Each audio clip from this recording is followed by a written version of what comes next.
Using IUPAC नॉर्मनक्लेचर। अच्छा ठीक है, नॉर्मनक्लेचर बताना है। पहला हमसे क्या कह रहा है, hexa amine cobalt 3 sulphate. Okay, अब यहाँ पे ध्यान से समझने की कोशिश करना, जैसे जो बोल रहा है बिल्कुल एग्जैक्ट हमें वैसे ही करना है, बिल्कुल भी घबराने की जरूरत नहीं है, क्योंकि आप लोग क्या करते हो, क्वेश्चन देके थोड़ा सा घबराना स्टार्ट कर देते हो।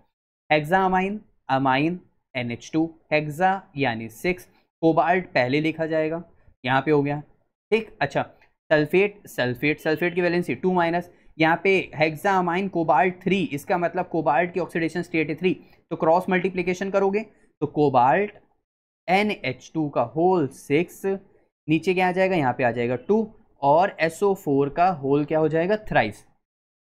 समझ आया पक्का? तो अब यहाँ से हमारे पास जो आंसर आया वो कितना आया है, यहाँ पे आया है हमारे पास ये पूरा, ये हमारे पास क्या हो जाएगा, IUPAC नेमिंग। दूसरे वाले करें और दूसरे वाले करते हैं। टेट्रा एक्वा, एक्वा क्या होता है, H2O, टेट्रा की बात कर रहा है तो 4, डाइक्लोराइडो, डाइक्लोराइडो इसका मतलब 2 Cl है ठीक। अब हमसे क्या कह रहा है फिर, क्रोमियम, क्रोमियम की ऑक्सीडेशन स्टेट कितनी है, 3, अरे वाह, तो क्रोमियम हमारे पास हो गया Cr ठीक। अब हमारे पास क्या चाहिए, नाइट्रेट। देखो जब भी ऑक्सीडेशन के बाद अगर कोई वर्ड लिखा हुआ है तो वो ब्रैकेट के बाहर लिखा जाएगा। जब भी, फिर से बता रहा हूं मैं, ध्यान से सुनने की कोशिश करना, जब भी ऑक्सीडेशन स्टेट के बाहर कोई वर्ड है तो वो ब्रैकेट के बाहर लिखा जाएगा। अगर ये इधर होता तो वो सब कुछ ब्रैकेट के अंदर इंक्लूड हो जाता। यहाँ पे हमारे पास क्या आ जाएगा, NO3।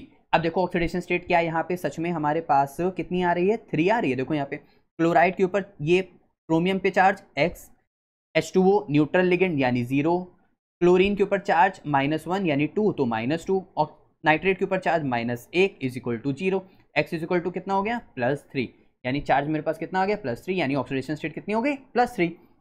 सभी को अच्छे समझ आए? इसका वाला हमारे पास ये हो गया और इसका वाला हमारे पास ये हो गया।